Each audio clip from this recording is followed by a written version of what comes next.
안녕하십니까. 자, 오늘은 특종으로 여러분께 말씀을 올리겠습니다. 그 특종은 바로 김정은의 라이벌인 김평일과 자기 형 김정철을 가택 연금시킨 이 소식을 여러분께 전달해 올리겠습니다. 옛날 왕조 시대 때에도 세종대왕이 이제 왕을 할 때 자기 형 양녕대군이 원래 왕자였지만 자리를 물러주었습니다. 세종대왕은 양녕대군을 다 풀어주었습니다. 많은 죄를 짓고 여자들을 강간하고만 했지만 형이 왕자를 양보했기 때문에 대신 자유를 주었습니다. 지금 김정은에게 왕자를 양보한 세 남자가 있어요. 첫 번째, 김정일의 동생이면서도 김일성의 적자인 김평일이, 그리고 진짜 맏아들 김정남이, 그리고 김정은의 형 김정철. 이 세 남자는 김정은에게 권력의 자리를 양보한 사람들입니다. 그런데 양보했으니까 이들을 잘 대우해가지고 뭔가 보살펴야 될 임무가 있는 거 아니겠습니까? 옛날 이조 왕조 시대에도 왕자를 양보해준 자기 형제에 대해서는 다 이렇게 잘 해줬습니다. 자, 그런데 김정은이 이 세 라이벌을 어떻게 했습니까? 가운데 있는 이 인물 김정남은 여러분도 아시겠지만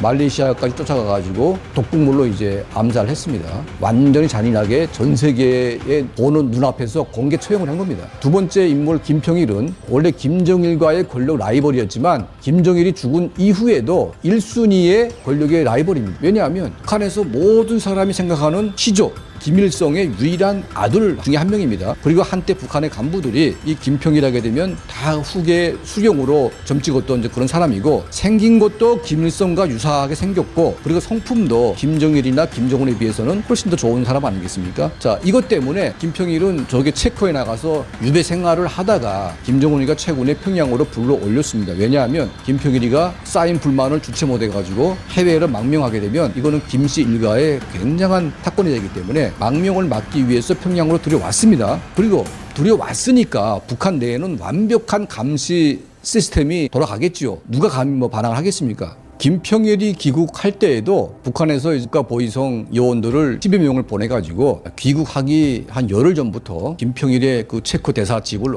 에워싸가지고 김평일 본인은 물론이고 부인, 자식까지 아예 밖에 못 나가게 완전히 이제 구금시켜놓고 있다가 그대로 이제 평양으로 데려왔습니다. 그래놓고 평양에서만큼은 그래도 마음대로 다니게 해야 되는데 김평일은 물론이고 그의 가족, 자식까지도 지금 발언 한마디 하는 거를 다 감시해가지고 꼬투리를 잡아서 수용소에 집어넣으려고 지금 생각을 하고 있습니다. 특히 김정철은 모르겠지만 말 한마디 때문에 목숨이 날아갈 수도 있습니다. 지금 가장 권력의 라이벌인 김정철, 이 사람은 사실은 이제 김정일이 정은이 대신 정철이를 권력의 왕자에 세우려고 했습니다. 그런데 이 김정철이는 권력보다 약간 예능을 좋아해가지고 그 길을 택했습니다. 그러면 동생에게 권력의 왕자를 양보했기 때문에 가끔은 해외로 내보낼 수도 있는 거죠. 뭐 에릭 크리턴의 그 공연을 보려고 영국에 가가지고 김정철이 공연을 본 적이 있습니다. 바로 이제 그 김정은의 형이기 때문에 특권이 있는 거죠. 자기 멋대로 태영호 공사 영국에 있을 때 영국의 그 에릭 크리턴의 공연을 보러 가서 전 세계에 완전한 이제 히트를 친 이제 그런 사건이 있었는데, 자, 어쨌든 김정철이는 동생은 뭐 북한의 국가 지도자이지만 자기는 자유인이기 때문에 해외로 나가고 싶어 하겠죠. 그런데 해외에 못 나가게 딱 막아놨습니다. 그러니까 이제 김정철에게 화가 나겠죠. 그리고 김정철의 그 아이들도 계속 통제하고 옥죄하고 못 살게 구니까 이런저런 불만을 표출할 수밖에 없는 겁니다. 이런 불만들이 김정은이 귀에 들어가니까 완전히 이제 감옥 같은 별장 같은 거 만들어주고 거기다가 이제 철조망을 치고 군인들을 배치해놓고 절대 못 나가게, 나갈 일이 있으면 통행증 떼가지고 뭐 원산에 갔다 오면 통행증에 확인되면 이제 갔다 오고 이런 식으로, 그러니까 최고 지도자의 형이란 사람이 거의 뭐 영구 감옥 생활 같이 지금 만들어진 겁니다. 이러니까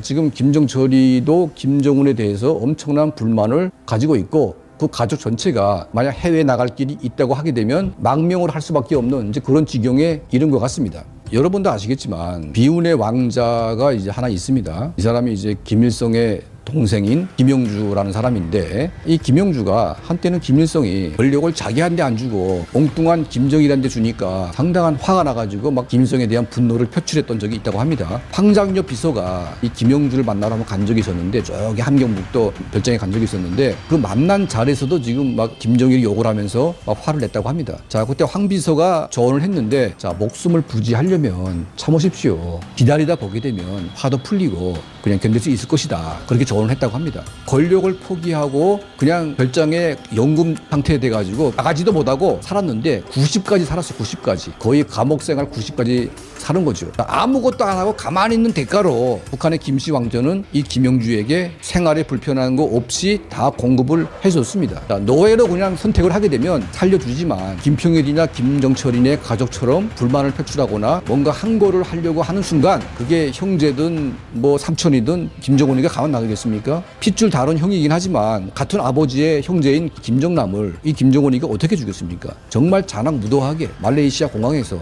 전 세계가 보는 앞에서 공개 처형을 하지 않았습니까? 자, 이런 자이기 때문에 자기 뭐 형제들 이런 사람들이 뭐 친형이라고 할지라도 자기 권력에 위험이 된다고 하게 되면 가둬놓고 감옥에 넣는 거는 사실은 아무것도 아닌 거죠.